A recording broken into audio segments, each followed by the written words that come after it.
rivo-doza amin'aty efa manambana ny mananjary sahady.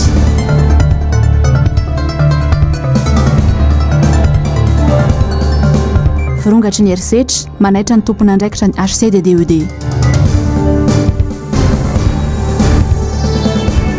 Fifidianana 3:24 mila mandray andraikitra ny CFM sy ny FFKM hoy ny solombavam-bahoaka Emilien Rambosalama. Dia mikafaleny indray no ianako aminao tanatin'ny fotoanan'ny fampahalalam-baovao amin'ity alatsinainy faraka amby 20 ny volana febroary. Ny taona 2024 ity ka manolotra ny araba ary tomboky lasy tomboky vavy manasanao naraka ny fotoanan'ny vaovao hatramin'ny farany. Ny vaovao ny mety toetry ny andro avy hatrany ary sinoa ny boatsika ny vaovao amin'izao ora izao dia efa manomboka misy fiantraikany amin'ny toetry ny andro ao mananjary ny rivo-doza amin'aty na dia tsy mbola tafiditra eto Madagasikara azy manomboka miakatra ny ranomasina any an-toerana ary efa manomboka avy ihany koa ny orana arahim-baratra io maraina io toy izao indrindra ny taty vaovao entiny onja lalaina Ranaivomanana sy Mathieu Prince makasika izay. Tanàna anisan'ny mbola tsy tafarana tamin'ny takaitra vokatry ny rivo-doza Batsiray mananjary dia efa izao tandindony ny rivo-doza amin'aty izao sahady. Efa nanomboka nisy fiantraikany tamin'ny toetrandro any an-toerana ny amin'aty na dia mbola rapitso aza no vinavinaina hiditra tanety eto Madagasikara. Nahita mpiakara ny avon'ny ranomasina ny mananjary nanomboka ny maraina teo vokatry ny oram-baratra any an-toerana. Efa miatra ny mananjary ihany koa ny filazana loza miloko mavo amin'ny fiakaran-drano ho andreo tanàna manamorona andreny rano mananjary sy ny lakan-drano Pangalanina any amin'ny faritra Vatovavy. Nahita mpiakarana 20 cm andreny rano mananjary tao anatin'ny 420 ora ary tsy tsahatra hiakatra nefa izany ao anatin'ny 420 ora ho avy noho ny fiavian'ny rivo-doza amin'aty. Rano vaovao navoaka ny sampana mpamantatra ny mety ho toetrandro dia any amin'ny manodidina 1.700 km atsinanan'ny Tomasina no misy ny foiben'ny amin'aty. 520 km isan'ora ny rivotra entiny izay arahina tafiotra 20 sy 200 km isan'ora. Mikisaka miankandrefana izy ka mahafaka 20 km isan'ora. Tombanana hiditra tanety eo anelanelan'ny Vatomandry sy Farafangana rapitso tolakandro na ny alina izy amin'ny tanjaka cyclone tropical intense na rivo-doza mahery izany hoe manodidina 20 km isan'ora ny rivotra miaraka aminy. Amakivaky ny afovoantany amin'aty aorian'izay ary vinavinaina hivoakan-dranomasina any amin'ny lakan-drano Mozambika ao amin'ny faritra Atsimo andrefana ny Alarobia ho avy izao. Tsy misy ny fiovana amin'ireo toerana nahazo ny filazana loza. Anisan'izany ny faritra nahazo ny filazana loza miloko mavo, ny faritra Analanjirofo, Antsinanana, Vatovavy, Fitovinany, Atsimo Antsinanana, Anosy, Vakinakaratra, Amoronimany, Matsiatrambony, Iorombe, Mangoro, Manjakandrina, Andramasina, Antananarivo Avaradrano, Antananarivo Atsimondrano, Antananarivo Raimvohitra, Ambohidratrimo ary Arivomamo. Mety atanjaka kokoa noho ny rivo-doza Batsiray farany teo amin'aty ka inavesatra ny takaitra avelany satria dia akasika ireo faritra anisan'ny marefo izy amin'ny ankapobeny. Araka ny vaovao voaray farany tamin'ny 4 ora tolakandro teo dia tany amin'ny 770 sy 300 km atsinanan'ny Toamasina no misy ny foiben'ilay rivo-doza amin'aty amin'izao fotoana izao. Miova manaraka toy izao araka izany ny loza amin'ny tatao izay miloko mena manomboka amin'ny 9 ora alina isan'izany ny faritra Atsinanana, Vatovavy ary Fitovinany. Simba tanteraka ny tanànany Ambodirina Toamasina faharoa vokatry ny fiandalovan'ny rivo-doza Dumako ny farany teo. Maro ny olona ravatrano sy ny simba fananana vokatry izany. Anisan'ny potika ihany koa ny fambolena any an-toerana izay fotom-piveloman'ny mponina. Antsoava araka izany no ataon'izy ireo ny malala-tanana afaka manampy azy ireo ho ataon'ny traboina any Ambodirina ireto. Toerny mponina tanteraka kosa indray eny Ambohibola Fokotany Amboasary, commune Ambanivohitra Iarnarivo, district Ambohidratrimo, ny fikitiana ny tanin'izy ireo manoloana ny fanaovana ilay lavaka mifandraika amin'ny canal C3 ijoro hatramin'ny farany ireto komite natsangana iadina amin'izay mety adina amin'izay miaraka amin'ireo mponina tompotany. Anohitra ny fanambarana nataon'ireo olona iray izay manaiky ny fikitiana ny tanin'izy ireo. Avitra Solondray be sy Tahiriny aina. Velaratany mirefy 4 hektara eo nokasaina nitarina ny lavaka etina narina ny fotaka miala avy aty Antananarivo mandeha amin'ny alalan'ny canal C3. Fotaka manodidina ny 5,00 sy 2 alina sy 1 hetsy metatra toratelo no vinavinaina ho arininy amin'ity faritra ity ao anatin'ny tetikasa produire. Misy amin'ireo lavaka efa vita manakaiky ity toerana kasaina okitiana ity ny tsy ampiasaina akory ankehitriny ka antony anaovan'izy ireo fitarainana satria io tany okitiana io no fidiram-bola sy fotom-piveloman'ny mponina eny an-toerana ka andavan'izy ireo marindrano izany. Nanaiky ny mpitondra teo aloha zany fa misy lavaka eny amin'io tanàna teo hoe Mbobolo io dia nanaiky ny tompony io hoe anaiky anome an'ilay lavaka vidiana dia izay ny fanarahana. Taty aoriana ilay izy nihitatra foana raha 1 hectare ilay lavaka io lasa any amin'ny 5 hectare izy zao. Dia io fitarany 4 hectare io zany no toerinay ao amin'ny komity izay tompon-tany eny Mbobolo. Izay ny antony. Nenay ny taninay aloha tsy amidinay tsy omenay an'io anariana rampotaka io. Io tany 4 hectare io zany izay tompon'io tany tariny io tsy anaiky mihitsy ary tsy manaiky varotra no tsy amidy io. Mihazona hatrany zay ny fandavanay ny fakana ny taninay ivelan'ny lavaka io satria tany ivelomanay io satria zay tsy manana afa-tsy ireo tany ireo satria ireo lova ho an'ny taranakay. Miadirery ny mponina amin'izao fotoana izao ny tompona andraikitry fotony nantenaina toa mitazam-potsiny ankehitriny. Anton'izao zava-misy izao ny faneken'ny mpanolotsain'ny ben'ny tanàna teo aloha izay tsy manana anjara tany ao anatin'ity faritra voakasika ity akory ka anaovan'izy ireo antsoavo.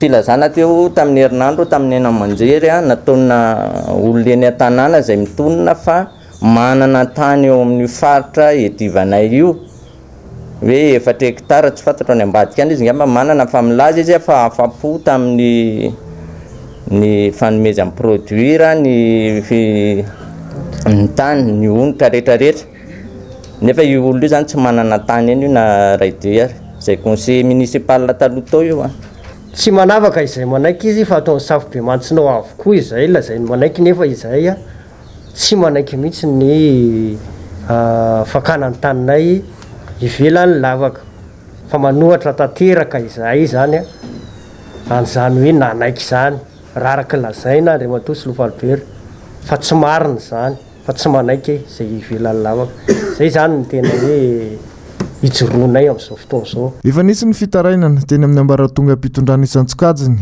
saingy mbola tsy nahitambokany hatramin'izao. Tsy emotra araka izany ny fitakian'ireo mponina raha tsy voavaly araka ny fangatahana izy ireo ity raharaha ity. Raha tsy aivina ny tetikasa produire dia tetikasa novatsian'ny banky iraisam-pirenena vola entina iarovana mitondra-drano sy ireo faritra marefo misy eto Antananarivo ka ny taona 2024 teo no nanomboka izany tetikasa izany ary ahatra hatramin'ny taona 2024. Namoaka boky sary na bande dessinée amin'ny teny malagasy sy ny avy eo anivon'ny HCDDUD izay rafitra miaro ny zon'olombelona eto amintsika miompana betsaka amin'ny ady amin'ny herisetra izany. Ravirazafy mahenina sy Tokra Marla. Mihamazovana ny herisetra mianjady amin'ny tanora na vavy na lahy eto amintsika antony namoahany HCDDUD izay miaro ny zoma olona boky mirakitra torolalana isoroana izany na koa fiatsika tokony atao manoloana ny herisetra. Pejy maizina no lohatenin'ny boky ny arahana natonta tamin'ny Masiovo Frantsaire natao tamin'ny alalan'ny fijoroana vavolombelona maro anireo tanora niarana herisetra. Anatin'ny fiarahamoninantsika dia efa misy maro io herisetra io ary tena mianaka anatin'ny fiarahamoninantsika zay zany natonga ny HCDDUD mamiaro ny zon'olombelona azy nanao an'ity raha ity zany mba ho hitantsika rehetrarehetra mba hahafahantsika misoroka ireo zandry zanaka aty ity zany ahitana anatra inona ny lalina ombana inona ny zavatra tsy atao inona ny zavatra atao ity boky ity zay misy an'ity fa hitantsika meha maro izy amin'izao fotoana zao misy fitaraina be dia be any amin'ny police de mers hitantsika ny zava-misy mikasika an'izay amin'ny fiarahamonina antsika dia misy an'izay victime foana le olona misy ndraindray fa ampitory amin'ny tribunal zay no natonga ny ACDD naka an'izao boky kely zao ho fampatarina sy ho an'ny zanakatsika sy zandritsika eny afa na dia rahalahntsika koa aza tena misy vono ary koa misy herisetra ary moraly zany dolo hitantsika anatin'ny fiarahamoninatsika dia lasa raha mianatra ny ankizy lasa votsasaina satria voateritery ny saina. jevina fa anisan'ireo mahazo fitarenana ihany koa ny anivony HCDDED noho izay trangana herisetra izay ary ny fanadidina natao moa ny fahantrana no anisan'ny singa voalohany mampirongatra ny herisetra. Ny laza ny heviny mahakasika ny fampiasana ny Facebook dista fa ohatra ihany koa moa ny avy eo anivony HCDDED ho an'ny androany nanao ny angam-baovao ravirazafy mahina sy toky raha maro lahatrany.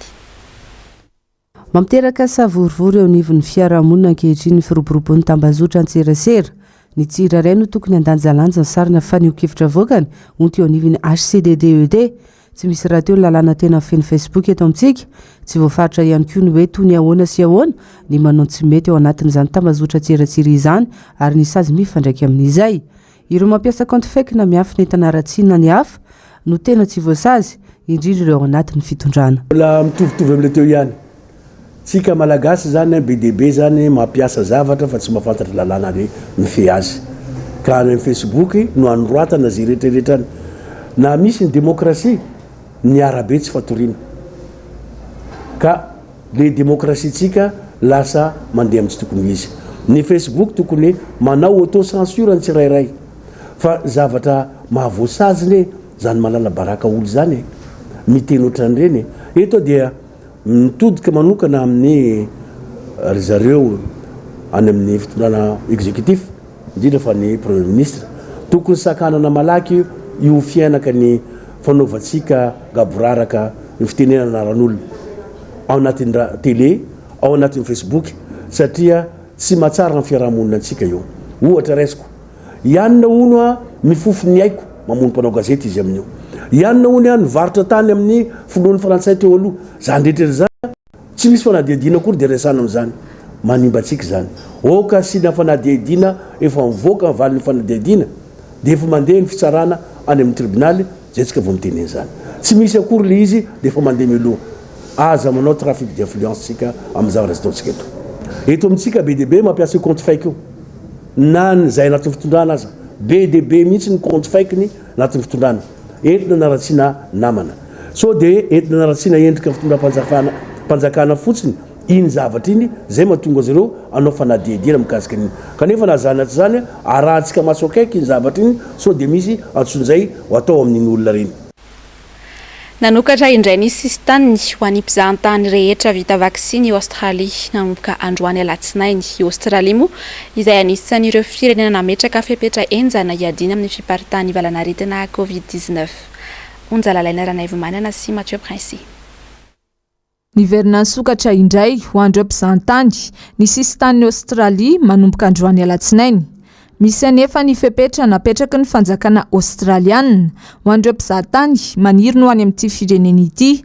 Anisan'izany ny tsy maintsy avy tan'ilay mpizahantany vaksiny miaro amin'ny valanaretina COVID-19.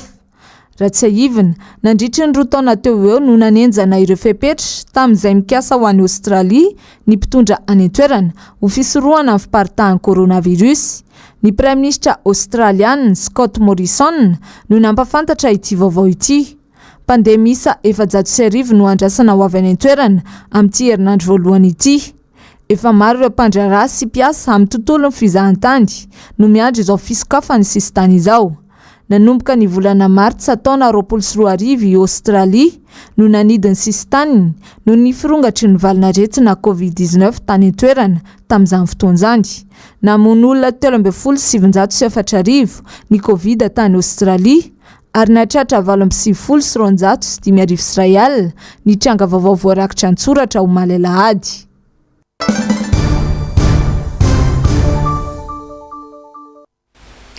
Mbola baraingo any mpanao politika hatretrany mahakasika ny fanjavona ny doublon miisa an-tapitrisany sy tao anaty lisam-pifidianana araka ny nambarany CENI. Betsaka araka izany no miahaka hiteraka krizy vaovao ny fikarakarana io fifidianana io raha tsy misy ny fikambanana nasionaly mialoha ny fotoana. Charmano Menjanahary, Andra Kotomalala. Miakatra ny mari-pana ara-politika eny fanasamy ao anatin'ny fitondram-panjakana zankehitriny. Tangamemitra ny fanapahan-kevitra ny amin'ny fikasana anova na tsy ny mpikamba ny gouvernemanta. Telo taona tsy nahitam-bokany ny fitantanana. Misesy ny krizy maro lafy eo amin'ny fiainam-pirenena sy ny fiainam-bahoaka. Etsy andaniny manano tana ny fiafarany ny fitoam-piasany ny fitonana ankehitriny ka mitaky avokoa ireto fambiazana sy ny kolikoly ary ny fitondrantena tsy mendrika nataonyizao fitondrana rajoelona izao eo maso ny vahoaka malagasy. Vokany hitazona fahefana amin'ny alalan'ny fifidianana feno fitanilana sisa no vaolany fitondrana mba anoizany fitantanana indray ity firenena ity. Ahin'ny maro ankehitriny ny mety poany krizy ara-politika vaovao eto amin'ny firenena raha tsy misy ny fanatanterahana ilao fiainana andadabatra boribory na ilay antsoina hoe concertation nationale mba ifandiniany rehetra andray anjara amin'izany indrindra fa mahakasika io lalam-pifidianana io. Faravarati zavatra io a tokon'izay tokony misy dia tokony asiana autorité morale amin'ny CNU atsona dolo ny hery rehetra eto Madagasikara miaraka amin'ny société civile miaraka amin'ny FFKM sindrindrindra na fiangonana zandry sindrindrindra na silamo mivory aonty fa tsy ireo dia ravany io dia zay voapeta zany hoe fanareo rehetrarehetra reo zany no atao hoe règle du jeu raha tena tiana hanana fifidianana madio sy mangarahara ikeny vahoaka isika eto. Fa raha tsy zay no atao dia minoa ianao fa isy problème fifidianana amin'ny manomboka amin'ny heritaona io manomboka any amin'ny communal filohan'ny république ary ny any amin'ny legian'ny fisolombavam-bahoaka amin'ny 2024. Raha fitondrana mandala fahamarina ny rajoelona ka tena mikatsaka ny mahasoa ny vahoaka tokoa dia tsy tokony salasala andrava avy hatrany io seny io ho hiatrany ny nambarany ity solombavam-bahoaka ity. Afaka manao an'izany ny FFKM dia ny FFKM mandray koa miaraka amin'ny CFM afaka manao an'izany dia raha tena tiany mifanjakana koa izy dia ava maika ho tiany communauté internationale zay apiny ny communauté internationale ara-bola raha ohatra ka tsy hanam-bola anaovana azy na tsy hanome vola anaovana azy zavatra zay ny mpitondra amin'izao fotoan'izao satria mety hanelingelona ny sain-dratsy ny zavatra any mety hanelingelona ny zay mety hoe objectif any amin'ny tratrariny amin'ny fifidianana dia zay zavatra zany hoe ny CFM afaka manao an'izay ny apin'ny FFKM dia avy eo apin'ny communauté internationale ara-bola manao zavatra zany hoe ny communauté internationale aloha zavany resaka tsy hanao ingérence ka hoe zareo no ame consigne am'le izy fa io resaka samitsika malagasy io fa fanampina ara-bola no taony amin'ny communauté internationale raha ohatra ka tsy hanam-bola anaovana zay tsy ame vola anaovana zay ny fanjakana malagasy. Raha ho an'ny filoha Marc Ravalomanana dia nisy ny antso izay nataony nandritra ny fandalovany tany Tomasina ny farany volana oktobra lasa teo iny fa tsy misy afa-tsy ny fikonan-doha nasionaly io ihany no ahafany firenena miroso amin'ny fifidianana madio sy mangarahara. Hatreto dia ahin'ny maro ny ampiasana ilay lisitra feno doublon izay nalany izao fitondrana izao ho amin'ny fifidianana ho avy. Misy soko mangina ny fanendrenany sy ny fanoloana lehibe na fokotany sy ataony fitondram-panjakana amin'izao fotoana izao ny maraina teo izao dia niteraka savorivory ny fanalana izany ny fanalana ny sefy fokotany sy tao amin'ny fokotany Belanitra ao anatin'ny komina Ilafy nilaza ny fokon'olona fa tsy anaiky hatramin'ny farany izao fanapahan-kevitra izao. Germain Menjanahary sy Andra Rakoto Malalatrany. Olona fidiana no ilainay fa tsy tendrena. Io no nambaran'ireo fokon'olona eny amin'ny fokotany Belanitra ao anatin'ny komina Ankadikely Ilafy io maraina io. Ny maraina teo manko no nanatanterana ny famindra-pahefana teo amin'ny lehibe ny fokotany vaovao sy ny lehibe ny fokotany teo aloha ka niteraka savorovoro teo amin'ny fokon'olona teny antoerana. No mafisy ny solotena pokon'olona izay tafaresaka taminay momba ity raharaha ity fa fanitsakitsahana ny vahoaka madinika izao zava-misy amin'ny fanaovana didimidina eo amin'ny fokotany izy ireo izao.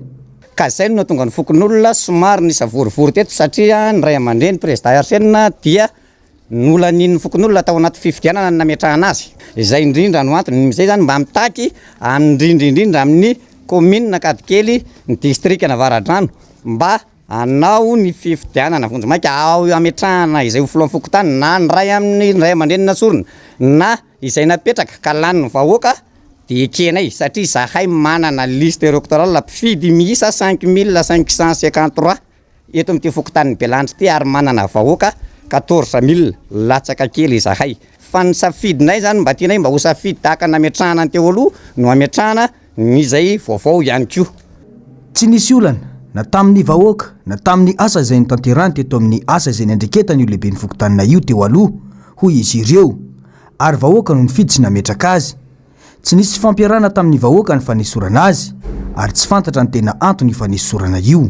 Izay indrindra ny zavatra tsy fantatra izay tsy nanana olana taty amin'ny mpitondra tao amin'ny fokotany aloha tsy manana olana zay amin'izay apetraka fa tsy fantatray ny antony nanalana satria andrematoriana zay napetraka raha zao dia tsy mahalala hoe inona ny antony nametrahana azy inona ny olana nanalana ny teo aloha satria izy dia carte mobile ao anatin'ny fokotany io azo lazaina fa zanaka ny tazainy ny ray aman-dreny président Arsène tsy nalala izy hoe inona le olana tsy nalala izy hoe inona ny antony nametrahana fa dia nilatsaka ny noty avany araka ny hitantsika teo iny nametraka azy. Nilaza ny tsy anaiky mora io fanapahan-kevitry ny fanjakana io moa ny mponina eny an-toerana ary nilaza fa itoy ny etsika ho fanoerana izao ditimidina izao. Ny lehibe ny fokotany vaovao izay laza fa tsy mahafantatra ny tena antony faniandrena azy akory fa avy dia manatanteraka asa. Olona fidina no ilainay ho hiatrany ireo vahoaka eny an-toerana. Nakatony mponina ny barao fokotany ao soatsy adino fianaran-tsoa malitolakandro mitaky ny anesorana se fokotany izy ireo no ninambarana izy ireo ny fanaovany ity farany fanapara-pahefana sy ny fisina fitantanana tsy mangarary eo anivon'ny fokotany. Ankoatr'ireo dia anisany antony angatahany mponina ny fanalana se fokotany ihany koa ny fakana vola amin'ireo mpahazo tombontsoa tamin'ny fanampiana avy amin'ny fidy raha ny famitambavao avy any an-toerana fa eo ihany koa makasika ny lisam-pifidianana. Efa tsy ny mpanao politika irery any intsony ankehitriny no mitampombava sy mampiakapo eo manoloana ny fomba fitantanany mpitondra ankehitriny sy ny firenena. Raha mpianakaviana iray androany no tsy nanaiky raha tsy naneho ny heviny tamin'ny mpanao gazetinay teny ankadikely lafy Manomenjanahary sy Andra Kotomalala. Ity fitondrana ity no fitondrana hafa indrindra tamin'ireo fitondrana ny fandimby teto. Io no nambarany ity raim-pianakaviana iray ity. Raha nyresaka mahakasika ny fiainam-pirenena sy ny fiainana ara-politika misy eto amin'ny firenena ankehitriny. Hafa no lazaina kanefa hafa no tanteraina. Very tanteraka ny zo amakasiny ny fokon'olona sy ny vahoaka fa izay tian'ny mpitondra atao no ataony amin'ny alalan'ny baiko midina izay tsy ahitana fampiresahana amin'ny vahoaka izay nifidy sy nametraka fitokisana.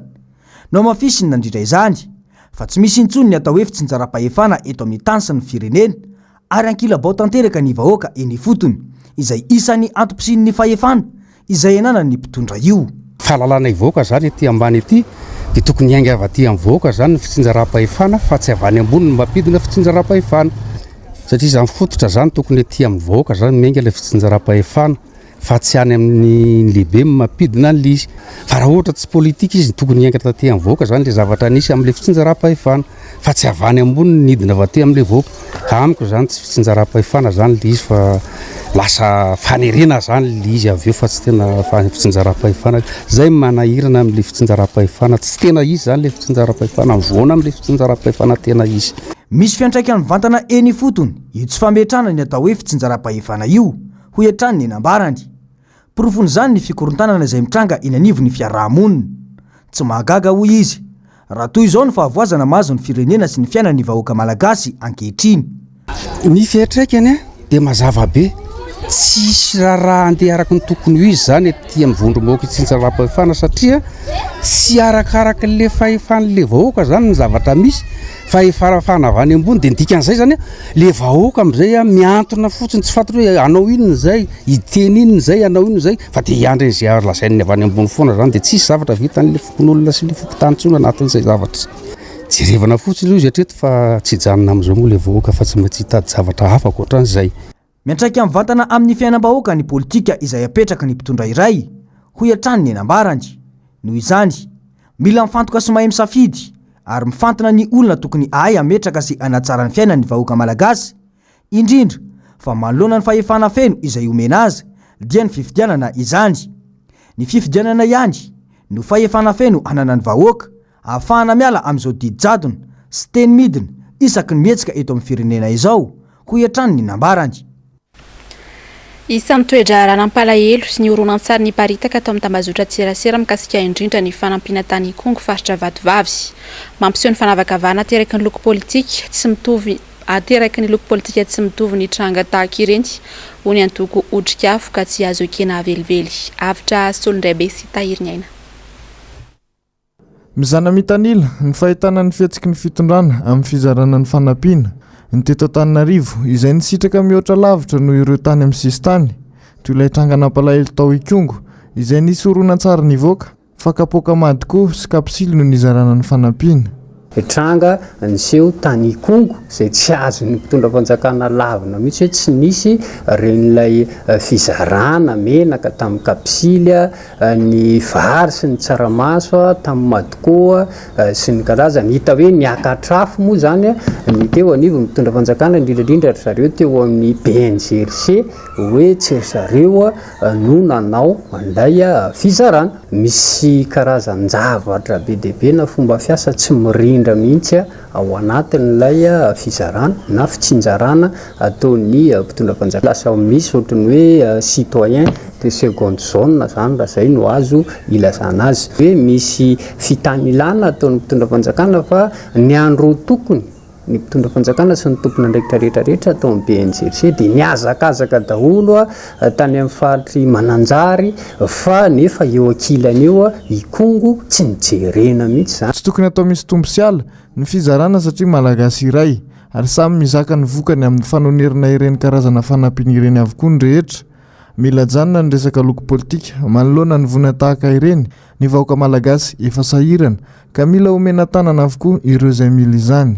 Fa raha tsy nisy zany in'ilay fanomezana menaka amin'ny kapsily na vary sy tsaramaso amin'ny madikoa iny azo iverina mihitsy zany fa saika tsy hijery an'ilay distrikany Ikongo ilay mpitondra fanjakana ka izay no mahatonga anay mametraka ny hoe ny fitantanana raharam-pirenena re tompoko ao anatin'ny raharam-pirenena ny loza voajanahary izy io tsy atao andrakandrana na atao pitsapatsapa. Alohantsika tsy mifanabady fa tsy maintsy misy tambony foana reny dikan'izay na ny mahazo na ny tsy mahazo dia samy andoko ny trosa vokatra reny fanampiana rehetrarehetra reny fa tsy tokony hipetraka mihitsy rehefa misy distrika tsy mitovy hevitra aminao ilay mpitondra ho amina solombavam-bahoaka na be ny tanàna na tsy mitovy firena politika aminao dia tsy omenao na havakavahana ao anatin'ny maro. Mahamenatra tanteraka ny zava-miseho misy eto amin'ny firenena noho ny tsy fahaiza mitantana ataon'ny mpitondra misy ankehitriny. Very asina tanteraka i Madagasikara ankoatra ny banky iraisam-pirenena izay tsy matoky intsony ny fitondrana io koa ireo firenena lehibe izay manao fanampiana no midina ifotony manatanteraka izany. Tontosany sabotsy teo ny fameloma masona ny redynamisation ny antokotiko Madagasikara tao amin'ny commune ambanivohitra Sahamamy. Fanamby ho an'ny mpikambana ny fanitarana ny rafitra hatrany amin'ny 10 tafo fa tsy mianona fotsiny amin'ny fokotany nitarika ny dindinika tamin'izany ny solombavam-bahoaka Rabekijana sy Lofoery ny Rendriana Arivony MDS Ambatondrazaka. Tsy hijanona treo amin'ny fokotany fotsiny fa hitarina hatramin'ny rafitra volotafo ny fanamafisan'orina ny antokotiko Madagasikara ho ny solombavam-bahoaka voafito ao Parafaravolona Rabekijana sy Lofoery. Ny santarana izany ny tao amin'ny commune ny Sahamamy tanjona ao anatin'ny volana Martsa sy Aprily dia ho tafatsoro avokoa ny rafitra volotafo ao anatin'ny commune Romboropolo mandrafitra ny distrika Parafaravolona. Totosa ny sabotsy 7 febroary teo tao amin'ny renivohitr'ny commune ny Sahamamy nidinika ny rano ny tompona andraikitra eo anivo ny Fokotim sy ny Komtim ao anatin'izany commune ambanivohitra Sahamamy izany. Mamitina izay etsika no tanterahana izy ireo ny sabotsy lasa teo io ny solombavam-bahoaka Rabekijana sy Lofoery. Dia ny teto Sahamamy no natomboka zany redynamisation zany ny androany fa 7 volana février. Ny antony dia manerana ny fahatoratra mangoro mba tsy tenenako hoe manerana Madagasikara dia ny commune rurale Sahamamy no nahazo larana voalohany tamin'ny fampandanina any président Marc Ravalomanana tamin'ny propagande tamin'ny 2019. Izany marika fa dia tena miondana ny antokotiko Madagasikara ny vahoaka eto amin'ny commune Sahamamy.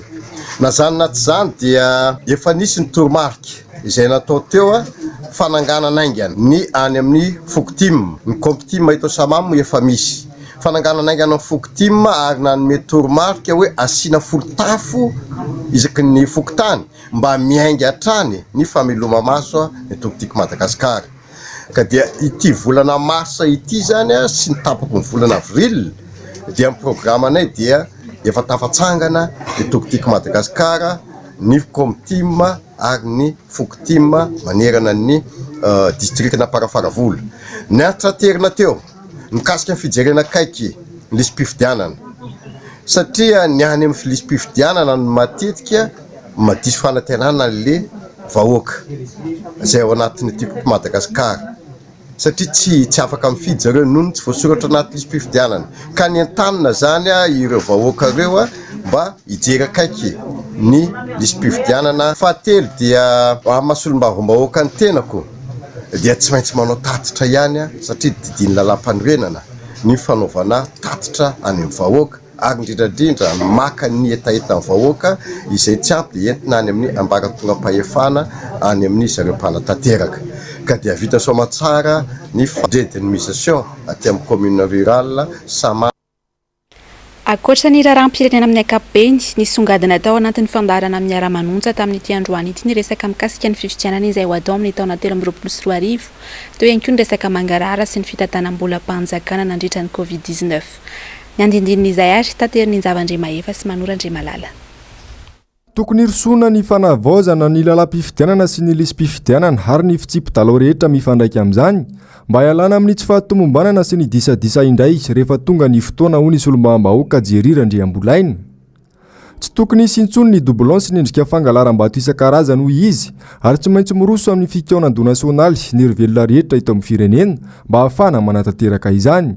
Fionam-be-pirenena mihitsy hoe fionam-be-pirenena pirenena zay mihitsy le izy firenena ray manontolo miaraka amin'ny Kiondo mijery anao ny fanatsarana lisym-pifidianana io ao anatin'izay ao ny fametrahana ny rafitra sy fanatsarana ny rafitra iseny io zay atao hoe mbola tsy raha hoan'ny olom-pirenena rehetrarehetra dia mitsaikaiky daholo na ny tenako zao raha mahita hoe ahoana député dia tsy herinonareo fotsiny ve jerenareo fotsiny ve dia tsy zay ny zavatra hoe totoerina fatany le zavatra fa mila mifampiresaka ny olom-pirenena rehetrarehetra ahafahana manatsara ny zavatra ohatran'ireny fa raha andeha ila ohatran'io fotsiny io afaka andeha fifidianana fa anaiky an'izay valim-pifidianana isy eo ve ny olona rehetrarehetra satria hitan'ny olona fa be dia be fitarainan'ny olona fijalian'ny olona fanatran'ny olona be dia be zany ny olom-pirenena mbola tsy afaka hifidy amin'ity fotoana amin'ity indray mitoraka ity raha io zany no arahantsika be dia be koa nefa ny olona efa maty efa tsy ao be dia be ny olona tokony ampidirina ao anatin'io ihany koa. Akoatra izay nasian'ny solombam-bahoaka Lairatsimbazafy sy ny mpamakafaka politika fanira zafy manantany resaka ihany koa ny mikasika ny fomba fitantanana ny volam-panjakana nandritra ny Covid-19 teto Madagasikara izay efa namoahany Cour des comptes na ny rafitra manaramaso ny fandaniam-bola mpanjakana tatitra fa nisy ny fanodikidonam-bola mpanjakana nandritra ireny ady natao tamin'ny Covid-19 ireny. Mipetraka ny aya samy hafa amin'izay lafim-pitantanana ara-bola eto amin'ny tany sy ny firenen'izay. Faharoa ahitana ihany koa ny taratry ny hoe ahoana marina ny fisian'ny fangararana amin'izay fitantanam-bola mpanjakana izay ary ny fahatelo dia ao ve le fahaiza-manao sa tsy amin'ny fitantanam-bola eto amintsika satria miariary zany zao navoaka nyity rafim-pitsarana anankiray ity izay fitantanam-bola tsy mandeha amin'izay laoniny kanefa dia volam-bahoaka zany na be resaka tamin'izany fotoana zany ny makasika ny resaka tao anivon'ny CCO zany sy ny ministera ny fanabeazam-pirenena tao amin'ny CCO dia anisan'ny nametra-panontaniana ny hoe fividianana ny écran plat zay mahatratratra amina 20 millions d'ariary mahery ary teo anivon'ny ministera ny fanabeazam-pirenena ihany koa dia anisan'ny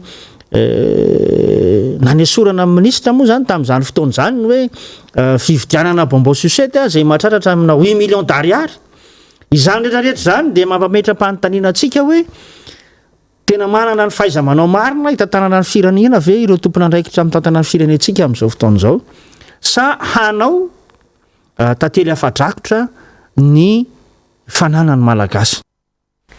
Iresaka mahakasika ny fanakorotanana nataony andian'olona nandritra ny hetsika nataony antokotiko Madagasikara izay notariny Filomarika Ravalomanana tany Mananjary ny mpandrindra nasionaly ny antoko Jean-Claude Rakotonirina mandritra ny fandaharana dinika ho any androany ary ahoara aloha ny fanazavana mahakasika izay.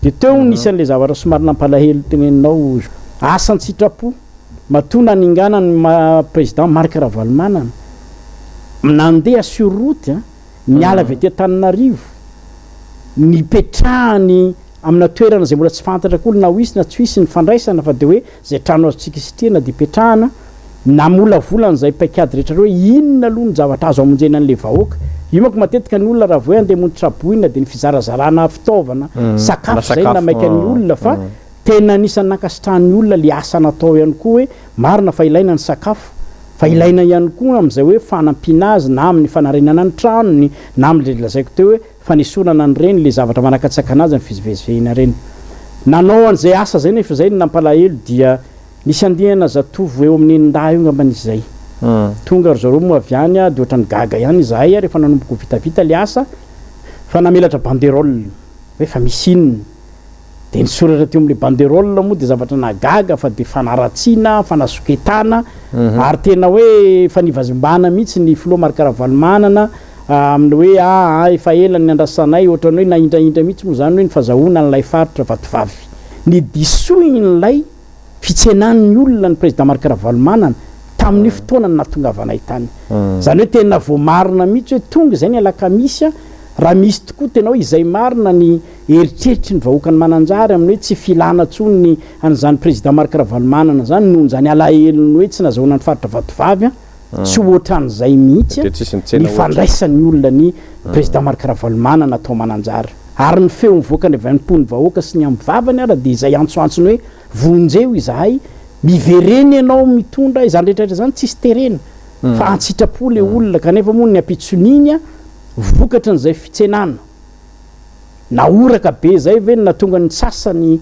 na tsy aro tena ohatrany voatohitoiny ohatrany lasa mampamerina ny tsy aly izy tamin'ny zavatra natrehanay tany Tuliara satria ohatran'izay ihany ny zavatra niseho tany Tuliara rehefa nahita an'le fitsenan'le olona be da be ny président marikaravalmanana ny tamin'ny andro natongavany de natonga ireny sakatsakana rehefa nanomboka anao an'letsika tany Tuliara mialohan'ny tena isarahantsika dia ampahafantarina aloha izany ianao fa anatin'ny fiatrehana ny fandalovan'ny rivo-doza Eminaty dia nanapa-kevitra ny idiray Analamanga fa hiato aloha izany ny fampianarana ao anatin'ny distrika Antananarivo Avaradrano, Antananarivo Atsimondrano ary Anjozorobera ampitso talata fa 12 ny volana febroary ny taona 2024 raha 2 andro kosa ny talata 12 sy ny alarobia 13 febroary ny any distrika Andramasina.